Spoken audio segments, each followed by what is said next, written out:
भुवनेश्वर बड़ खबर राजधानी भुवनेश्वर खंडगिरी बाईपास चारिछक देखा भयंकर अव्यवस्था ट्राफिक पुलिस अनुपस्थिति कारण गमनागमन पूरापूरी बाधाप्राप्त होता।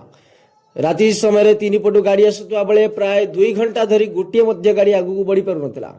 परिस्थिति एते गंभीर हो पड़ा जे आंबुलांस पर्यंत रास्तार अटकी जाता। बरमुंडा पटु आसुवा गाड़ी और बाईपास जाऊा गाड़ी मध्य पूरापूरी अनियंत्रित परिस्थिति सृष्टि होता। लोक मैंने हंतसंत हो पड़ते राग प्रकाश करते। यही घटना देखी रिपोर्टर मनोज बेहरा तुरंत जरूरी सेवा 112 को फोन करते। पुलिस घटनास्थल पहुंचा पर धीरे धीरे परिस्थिति को नियंत्रण कराइला और गाड़ी चलाचल सामान्य होता। किंतु एटी प्रश्न उठुची जेतेबेले सरकार लोकों सुविधा पाई ट्रैफिक पुलिस नियुक्त करिसेंती तेबे सेमाने घटनास्थल काहेकि उपस्थित नथिले। एपरी अव्यवस्था पाई दायी किए? जदि सठिक समय ट्रैफिक नियंत्रण न हुए तेबे एपरी परिस्थिति बड़ दुर्घटना घटिपे।